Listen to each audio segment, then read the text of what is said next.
Lana danas slavi 40. rođendan. Zahvaljujući pametnom planiranju, Lanin život i život njezine obitelji je do sada izgledao upravo onako kako je željela. Ali što dalje?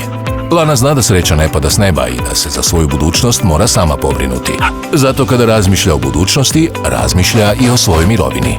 Mirovinski sustav u Hrvatskoj zasniva se na 3 stupa, u koja izdvajamo dio svojih današnjih primanja.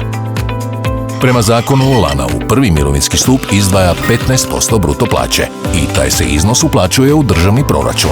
Taj novac koristi se za isplatu mirovina sadašnjim umirovljenicima.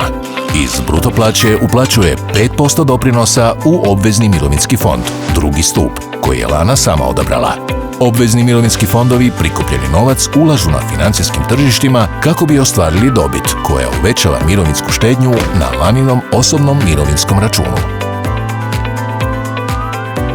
A treći stup? Tu počinje odgovornost i briga za bolji životni standard u mirovini, jer danas, u vremenu brojnih promjena i neizvjesnosti, ne postoji puno načina da se pobrinemo za mirnu i bezbrižnu budućnost u kojoj nećemo preživljavati, već ćemo kvalitetno živjeti.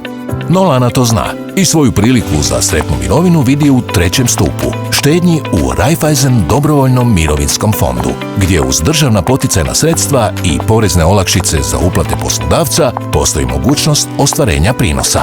Na primjer, ako Lana štedi 300 kuna mjesečno u razdoblju od 20 godina, u fond bi uplatila 72.000 kuna.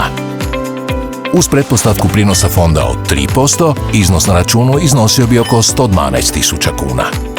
Uz pretpostavku prinosa fonda od 5%, iznos na računu u dobrovoljnom mirovinskom fondu nakon razdoblja štednje iznosio bi oko 140.000 kuna.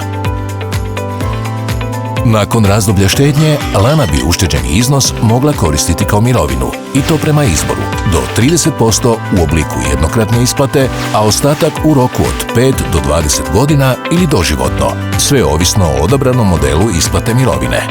Za ulazak u svijet sretnih budućih umirovljenika dovoljno je posjetiti poslovnicu Raiffeisen banke, web stranicu www.rmf.hr i učlaniti se online ili nazvati 0800 0900. Lana je već ovdje, a vi?